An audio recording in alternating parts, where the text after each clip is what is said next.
Beneath the Nullarbor plain, there's a cave. No trees, no rivers, just flat, dry limestone stretching for miles in every direction. It's one of the emptiest landscapes on the planet. But underground, it's a different world entirely. This is Koonalda Cave, and deep inside it, something doesn't add up. In the 1950s, cavers pushed deep into its tunnels, far past where daylight reaches, far past where anyone should comfortably go. What they found on the walls stopped them cold. Thousands of lines, carved by hand, dragged across soft rock with human fingers. Not pictures, not animals, not people, just lines. Endless, deliberate lines, covering entire sections of wall. Pause. Archaeologists call them finger flutings, and they're some of the oldest human markings ever found in Australia. Radiocarbon testing on charcoal found nearby suggested people were down here more than 20,000 years ago. Let that sink in.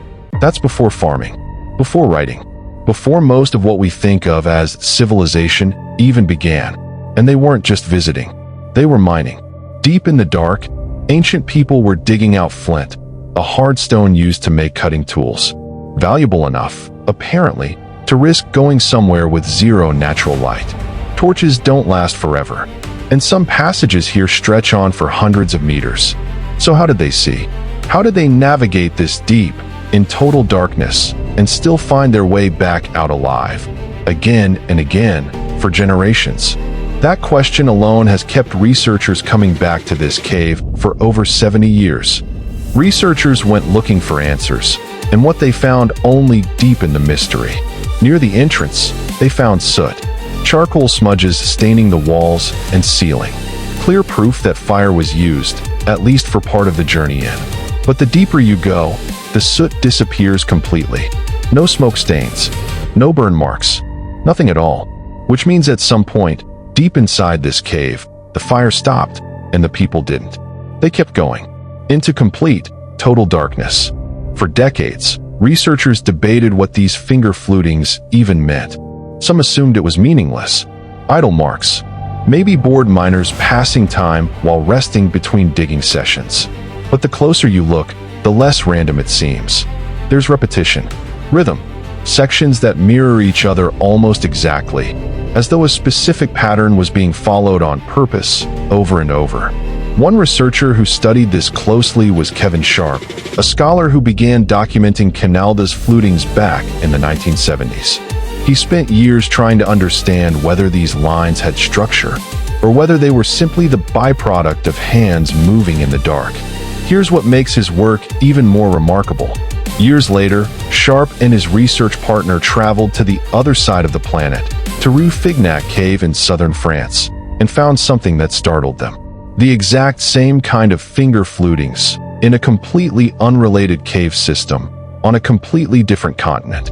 Pause. Rue-Fignac's flutings have been dated to roughly 13 to 14,000 years ago, and in some estimates, possibly even older. Researchers there identified multiple individuals by the width of their fingers pressed into the wall, including markings made by children as young as 2 or 3 years old, in some cases seemingly lifted up by an adult just to reach the ceiling.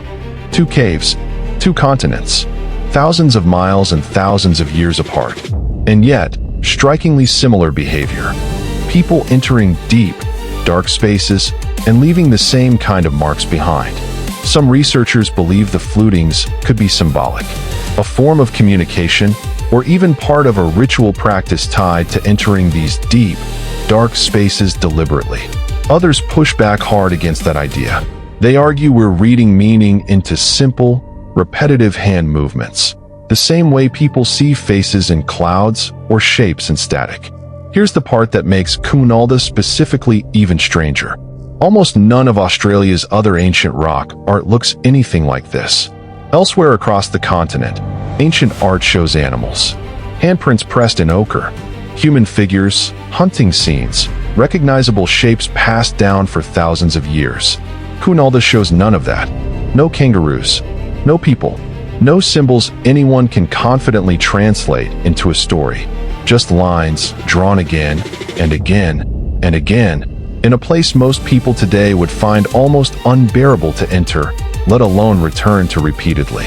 Pause. So why here? Why like this? And why did people across 2 continents, with no contact between them, end up doing something so strikingly similar in the dark? That question is exactly where modern researchers picked up the investigation. Today, archaeologists still don't fully agree on an answer. One theory suggests the flutings were made almost mechanically, an unconscious habit while people worked in total darkness, mining flint by touch alone rather than sight. Under this idea, the markings aren't a message at all. They're simply a side effect. Physical proof that human hands were here, repeating a motion born from necessity, not meaning. Another theory goes further, and it's the one that tends to unsettle people the most. Some archaeologists argue that the darkness itself might have been the entire point. In cultures around the world, deep isolation and total darkness have been used deliberately for ritual, for endurance testing, for marking a transition from one stage of life to another. Researchers studying deep European caves have noted that many of these decorated spaces were kept away from everyday life entirely, seemingly reserved specifically for ceremony. Under this theory, walking into Koonalda's blackness wasn't only about finding flint. It may have been about something far more deliberate. A test of will, a ceremony, a confrontation with the unknown, undertaken on purpose again and again by generation after generation. And the discovery of children's markings at Rafignac adds another layer entirely. If children were being brought into these dark, difficult spaces too, deliberately, that raises the possibility that this practice wasn't just about individual ritual.